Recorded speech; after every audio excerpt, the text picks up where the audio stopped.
Hola, bienvenidos al debate de France 24. Soy Santiago López González.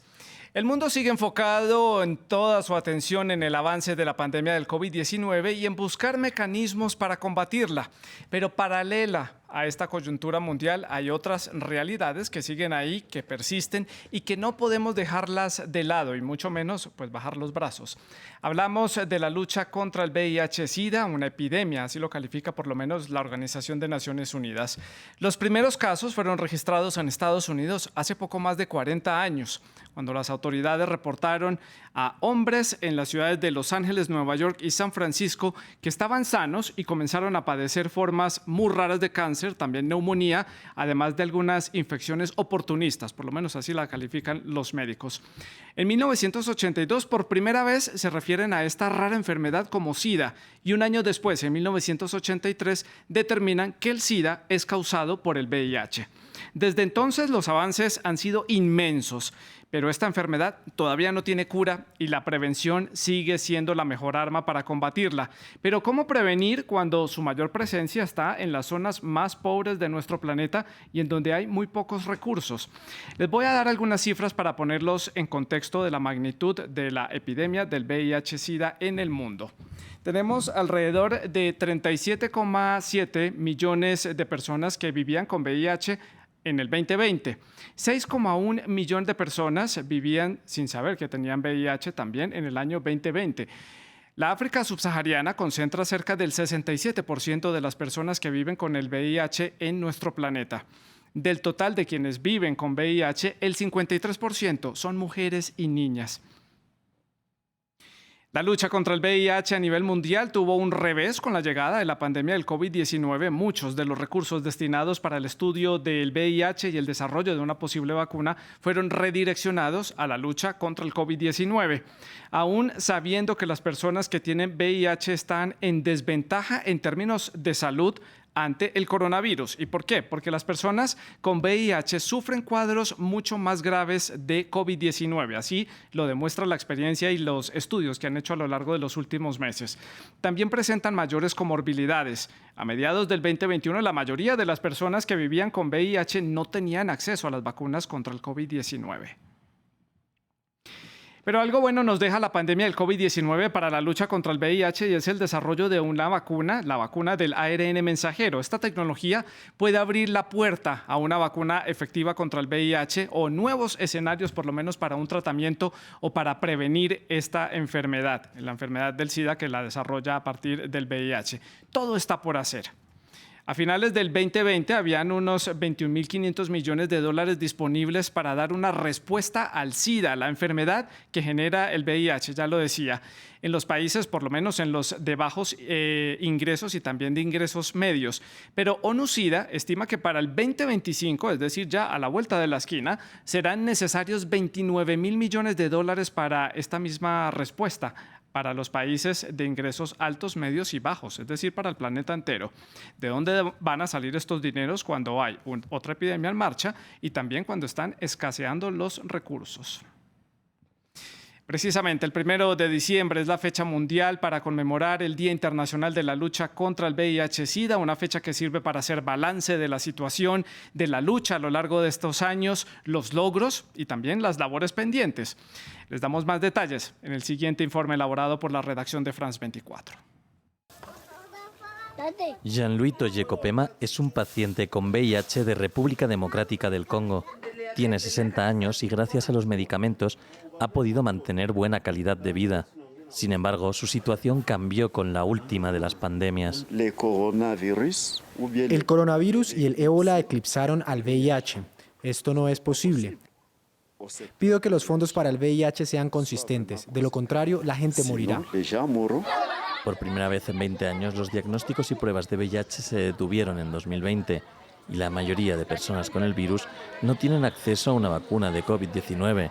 La pandemia agravó problemas estructurales. Las desigualdades son la base de muchos males, especialmente en la lucha contra el SIDA. Si no se respetan los derechos humanos, si hay estigma y discriminación, si se deja a la gente atrás, aumentan los riesgos del VIH. En el mundo hay actualmente 37,7 millones de casos registrados. El 73% tienen acceso a una terapia, pero sigue siendo mortal. En 2020 fallecieron 680.000 portadores del virus, mientras los datos de ONU-SIDA cuestionan el compromiso de acabar con el virus para 2030. Las noticias que traigo hoy en este informe son la cruda advertencia de que el SIDA sigue siendo una pandemia. Cada minuto que pasa estamos perdiendo una preciosa vida a causa del SIDA y no tenemos ese tiempo.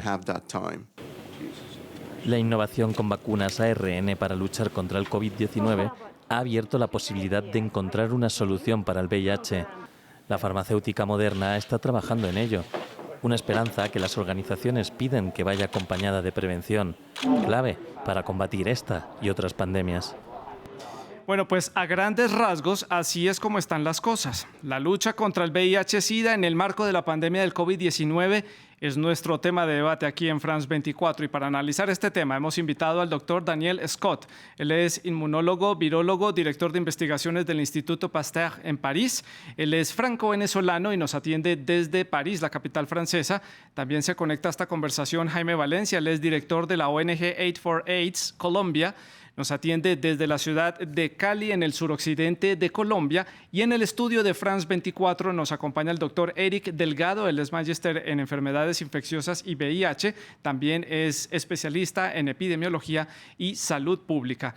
Ustedes, nuestros televidentes, también pueden participar en este debate con todos sus comentarios y preguntas. Lo pueden hacer a través de las redes sociales. Nos encuentran en Facebook, en Instagram, en Twitter. Estamos como @France24-es, @Santilogo, que es mi cuenta personal. Nuestra etiqueta es numeral el debate F24. Esperamos todos sus comentarios y sus preguntas para que participen en este debate de France 24. Comienzo con el doctor Scott en la ciudad de París, en la capital francesa, preguntándole sobre un balance por estos 40 años después de los hallazgos de los primeros casos de VIH en el mundo, que fueron, como ya lo decíamos, detectados en Estados Unidos.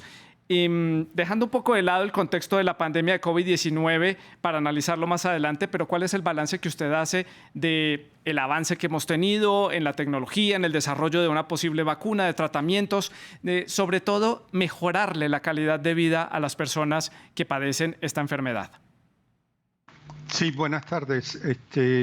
Realmente quería decir primero que todo que precisamente la investigación en el SIDA y en el VIH ha llevado a que actualmente, por ejemplo, tengamos una vacuna contra el COVID en 1 año, 2 años, y que sea efectiva. Todo lo que se ha desarrollado en paralelo para mejorar la vida y la calidad de la vida de los pacientes ha ayudado no solamente a los pacientes con VIH, sino también a los otros pacientes que se benefician de estos avances. Y realmente yo creo que, bueno, los mayores avances han sido desde el punto de vista terapéutico y desde el punto de vista de prevención, últimamente con lo que llamamos la PrEP, que es la prevención ante la exposición. Yo creo que todos estos protocolos de estudio que se han llevado a cabo han contribuido a que los pacientes, primero que todo, tengan una mejor calidad de vida teniendo la infección. Importante esos avances, doctor Scott, en la ciudad de París. Paso a preguntarle a Jaime Valencia en la ciudad de Cali. Desde su perspectiva, ¿cuáles son los avances destacados a lo largo de estos 40 años? ¿Qué falta por hacer? ¿Qué balance hace usted? Yo coincido con el doctor. Creo que el mayor avance es en tratamiento y definitivamente el tratamiento ahora es prevención.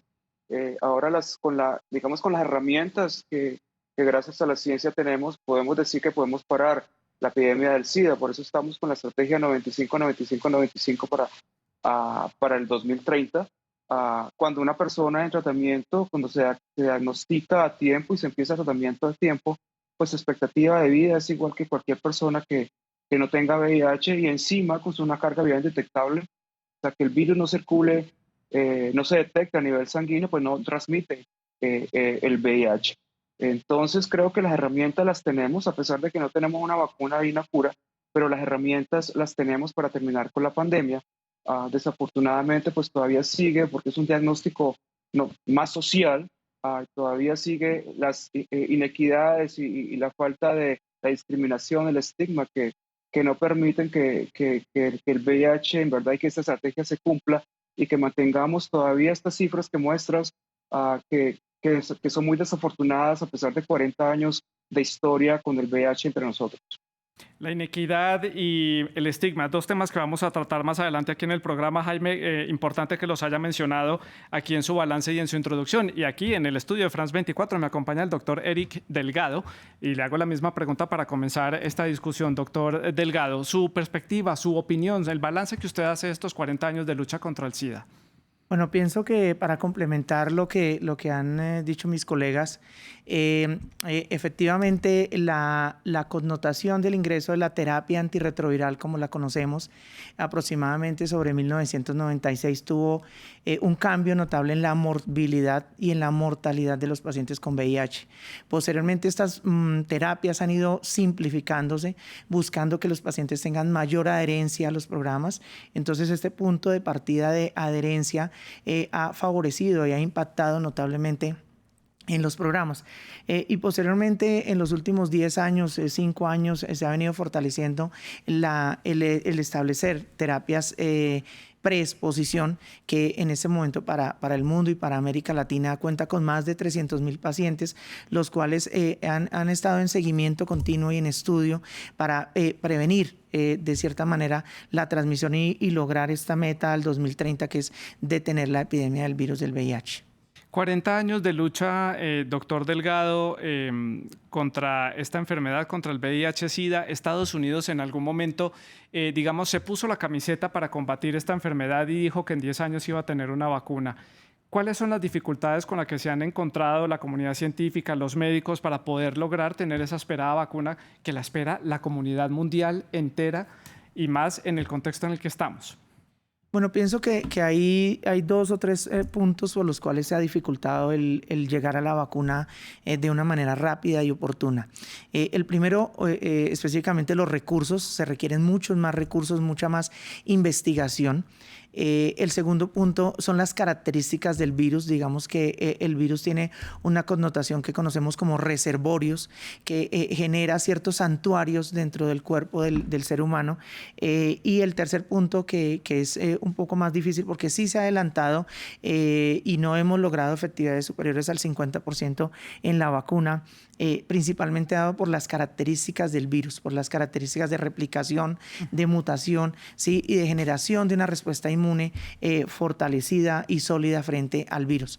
Sin embargo, pensamos en la comunidad científica que en los siguientes 10 años, así como hemos logrado simplificación de terapias, donde potencialmente en unos años vamos a tener tratamientos de 6 meses, de 1 año, una inyección, una tableta, potencialmente vamos a tener la vacuna en los siguientes 10 años si se enfatizan esos esfuerzos, principalmente en investigación, sí, en nanotecnología, sí, que es una de las esperanzas en la vacunación.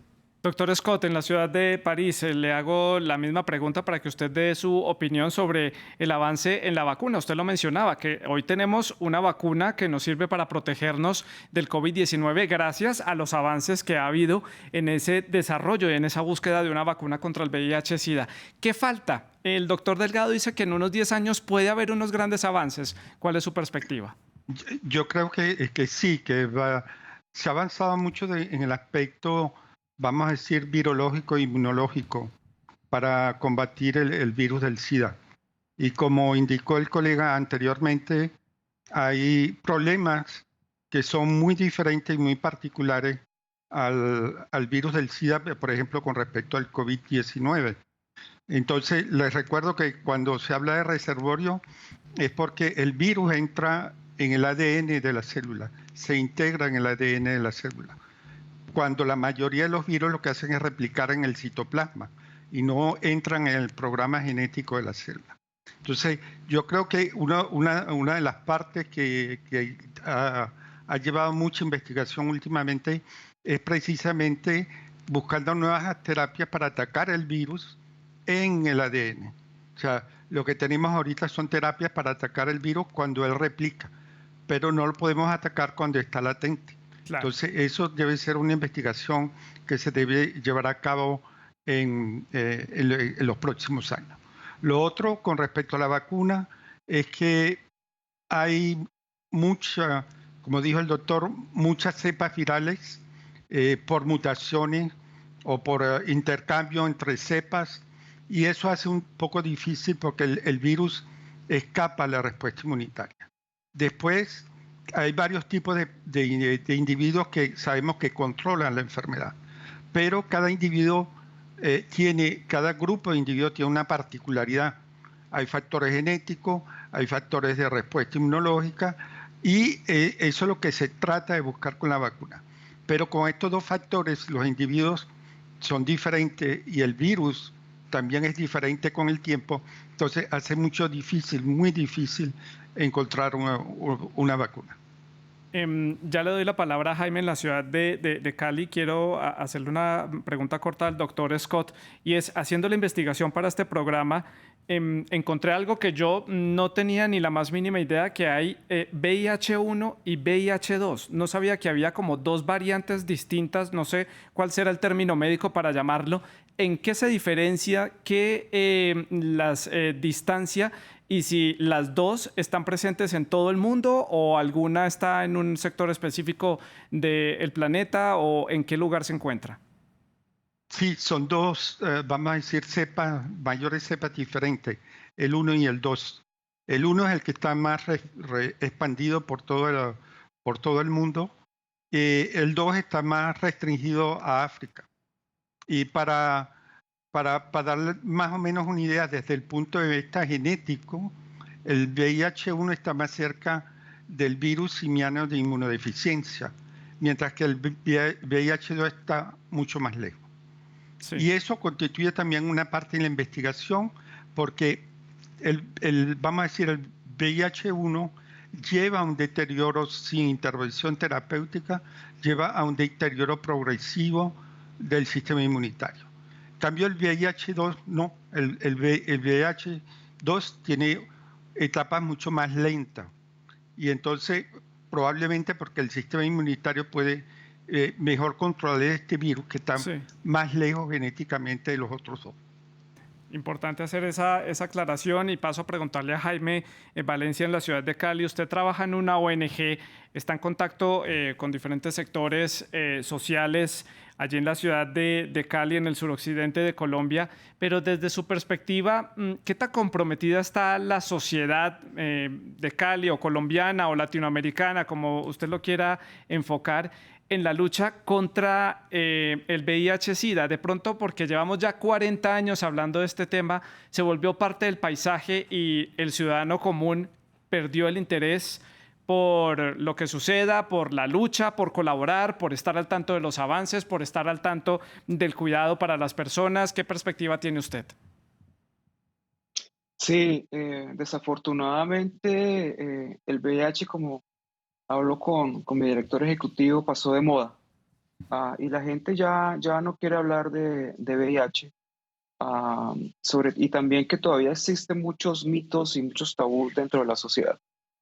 Y es algo que nos llama mucho la atención, porque nosotros continuamos diciendo lo mismo desde hace 20 años, 25 años que yo empecé. Digo el mismo discurso cuando doy las conferencias, y me sorprende porque no solamente la falta, digamos, de conocimiento y de información referente al VIH, incluso en la población en general, muchas veces incluso en el sector médico, en la parte educativa, por ejemplo, a nivel de colegios, los directores, los profesores que están encargados de llevar la información, tampoco tienen la información correcta a pesar de tantos años. Y el problema básicamente es por los tabús, los mitos que el diagnóstico como tal trae, donde la gente no quiere darse cuenta, no quiere saber sobre el VIH, le da miedo saber el estigma, la discriminación hacia las comunidades que están en riesgo, vulnerables al VIH, la homofobia, la transfobia, y ahora en Colombia y en la región con los migrantes y refugiados venezolanos, que también están en gran riesgo hacia la infección, y que también que son objeto de gran estigma y gran discriminación. Ya le doy la palabra, doctor Delgado. Quiero hacer otra pregunta a Jaime en la ciudad de Cali, precisamente sobre el estigma. Es difícil romper ese estigma, es difícil romper ese mito porque Latinoamérica en sí es una sociedad, una región muy conservadora en donde todavía hay muchos prejuicios para hablar de estos temas que conciernen sexualidad, homosexualidad, también drogas, o en el mundo entero se habla con más libertad. ¿Cómo lo ve usted? Sí, es bastante difícil. Está la parte también religiosa, ¿no? Y somos una población muy conservadora de muchos años y no es fácil en los colegios llevar educación sexual. No es fácil, es muy difícil. Los padres se oponen mucho a llevar la educación a sus hijos. Entonces, si no empezamos educación sexual desde jovencitos, pues que esperamos que después de las generaciones cambien, no va a ser fácil.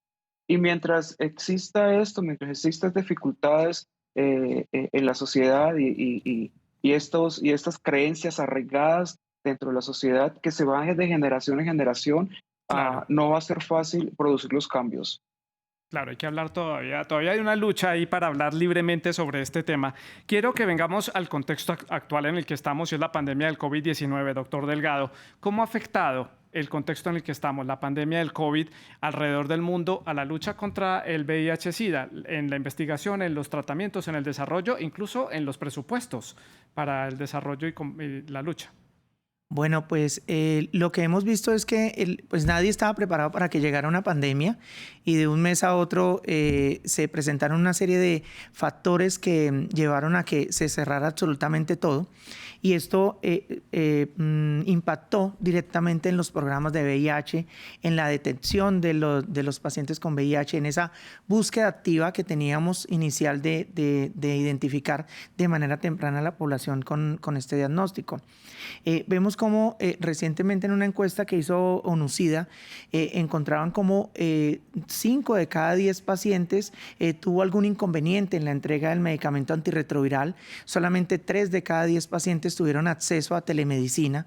2 de cada 10 pacientes se les pudo entregar medicamentos en su casa, ¿cierto? Teniendo en cuenta todo este contexto de cierre de aeropuertos, de transporte.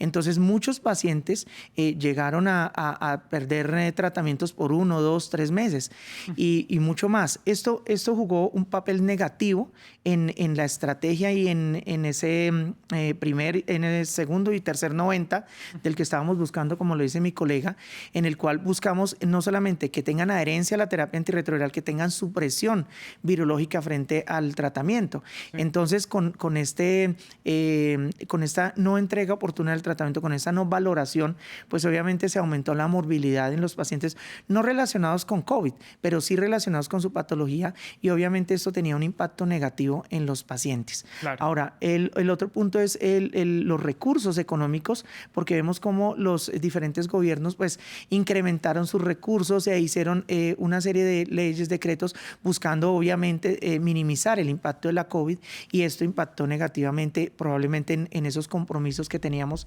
de búsqueda y de llegar a más del 90% a la población con terapia antirretroviral. Doctor Scott, en la ciudad de París, de acuerdo a este escenario que nos explica el doctor Delgado de cómo se han desviado los recursos, los pacientes no pudieron acceder a sus medicamentos, a sus tratamientos, falta también algunas personas que a lo mejor no han sido diagnosticadas a tiempo por este desvío de recursos y por el confinamiento y la pandemia. ¿Estamos a nivel de la sociedad mundial preparándonos para lo que viene como consecuencia de esto en un par de años? Es decir, el incremento de personas fallecidas por enfermedades relacionadas con el VIH-Sida, más personas contagiadas precisamente por no cuidarse a tiempo y también por no acceder a los medicamentos pertinentes. ¿Estamos preparados para ese escenario? Yo creo que no, lamentablemente. O sea, que como ustedes dijeron en la introducción, el problema es que las personas que están más infectadas en proporción con el virus del SIDA se encuentran en África y en Asia. O sea, son 2 regiones que tiene, y también como lo dijeron, poco acceso a, vamos a decir, al servicio médico habitual. No voy a decir el estándar europeo o el estándar de la América del Norte, pero ni siquiera un estándar, a un nivel estándar normal para el servicio médico. Entonces eso ha llevado a que no tienen, como dijeron ustedes, ni acceso a las vacunas. Vemos como en África estamos viendo que hay menos del 20% de la población que está vacunada contra el COVID y tenemos entonces nuevas mutaciones en el virus. Y el África del Sur es el país que tiene más contaminación en el mundo de VIH, precisamente. Entonces, todo eso va a afectar todo un sistema hospitalario que es no tan bien establecido como lo podemos pensar nosotros. O sea, que nos toca prepararnos para ese escenario que puede ser en unos cuantos meses o años, este escenario después de estos meses de descuido de estos tratamientos por consecuencia de la pandemia de COVID-19. Ya me quedan pocos minutos. Quiero hablar con Jaime sobre la disparidad en los accesos a los tratamientos, en los accesos a los mecanismos de control y también de prevención. ¿Sigue siendo América Latina una región muy relegada en cuanto al acceso a otorgar esos tratamientos a las personas que son diagnosticadas con el VIH-Sida? Bueno, ha avanzado. En América Latina ha avanzado en cuanto a cobertura universal a tratamientos. De pronto, en algunos países, los avances o los últimos medicamentos que puedan estar saliendo en los países desarrollados no llegan a su debido tiempo a nuestros países. De todas maneras, todavía existen en muchas ocasiones muchos vacíos en el acceso a tratamiento por la falta a veces de los gobiernos, de todo lo que son mecanismos de compras, y eso hace que en algunas ocasiones las personas pues se queden sin el acceso a la medicina que necesitan constantemente. También hay ciertos países donde, por ejemplo, en Colombia, el sistema de salud algunas veces no permite, si las personas, por ejemplo, no están trabajando o se quedan sin trabajo muchas veces, como nos ha tocado a nosotros, el sistema, digamos, o los seguros no lo cubren y se quedan con vacíos. Sí. Bueno, pues ya me quedan en la recta final de este programa y yo no puedo dejar de hablar, doctor Delgado, doctor Scott y Jaime Valencia en Cali, del caso africano. Es lamentable, este continente sigue siendo una deuda pendiente del planeta entero en cuanto a la ayuda que se le puede dar para que este continente luche contra el VIH-Sida, porque también están luchando contra una epidemia de ébola, luchan contra el COVID-19, contra enfermedades producidas allí, como por ejemplo la malaria, bueno, otro tipo de enfermedades que podría mencionar allí. ¿Por qué África tan rezagado? ¿Por qué África tan atrás? ¿Por qué al mundo le cuesta tanto hacer un poco de balance y ayudarle a esta región que es la que más está padeciendo esta enfermedad? Mira que es algo paradójico, porque hay muchos estudios en el momento donde nosotros podemos tomar decisiones clínicas con base en estudios que se hacen en África. O sea, muchos de los estudios en VIH que el mundo conoce en este momento y en el cual se hacen intervenciones para salvar vidas en pacientes con VIH, se hacen en África. Pienso que hay varias cosas. Primero, el punto de vista o el contexto del país como tal y del continente, ¿sí? De pronto la falta de unión, la falta de interés, ¿cierto? Y el segundo es que los países más desarrollados pues no miran allá, no miran a África como un continente que potencialmente puede aportar muchísimo más al mundo. ¿Sí? La otra cosa es que los pacientes con VIH en el África, desafortunadamente, a diferencia de otros países de América Latina o de Europa, sí, digamos, cuentan con sistemas de salud robustos o con sistemas de salud no tan robustos, pero sí, sí hay una intervención, hay un sistema. Sí. Entonces, las minorías, los grupos, las distancias dentro de todo el continente son limitantes que impactan negativamente en ese 67% de pacientes que están con VIH.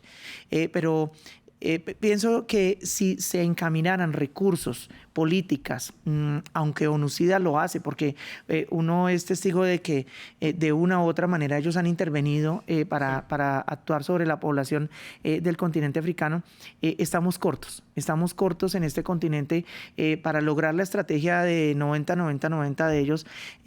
Falta mucho y vemos cómo COVID desafortunadamente nos muestra la cruda realidad del continente. Y en cierta forma se dio un poco reversa en algunos avances que había en el continente africano en cuanto a la lucha contra el VIH-Sida. Doctor Scott, sus impresiones sobre el caso africano ya para el cierre del programa. Bueno, es un sistema sumamente complejo, o sea, desde el punto de vista social, desde el punto de vista económico, que el problema es que en África no hay fronteras realmente, porque todo el mundo viaja entre los diferentes países y eso fue lo que ayudó mucho inicialmente a la transmisión de la epidemia. Y es sumamente complejo el caso de África.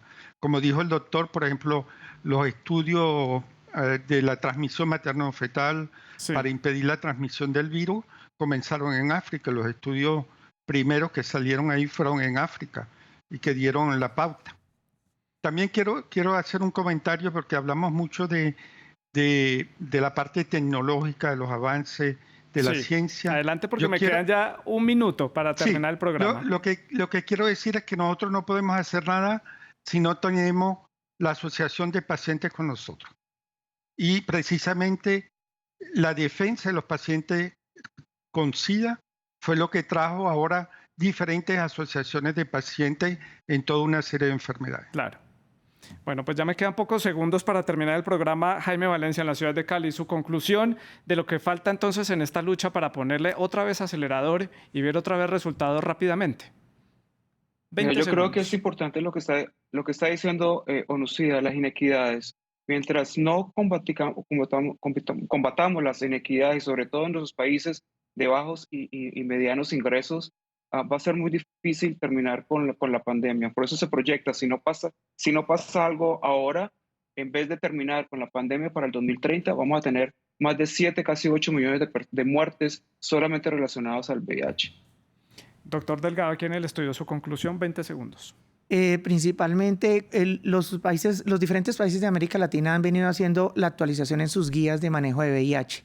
Esta actualización ha buscado simplificar los tratamientos antirretrovirales. Sin embargo, pienso que hacen falta intervenciones más fuertes en salud pública, específicamente en la búsqueda de los casos.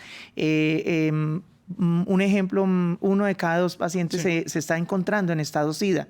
Entonces, la búsqueda de estos pacientes de una manera temprana, la intervención y la prevención deben ser los pilares fundamentales del manejo de VIH. Se me acaba el tiempo. Doctor Scott, gracias por habernos acompañado desde la ciudad de París. Jaime Valencia en la ciudad de Cali, el doctor Eric Delgado aquí en el estudio de France 24. Gracias por haber compartido con nosotros estas impresiones sobre esta lucha contra el VIH-Sida. Ustedes sigan dejando todos sus comentarios y preguntas a través de las redes sociales. Sigan con nosotros.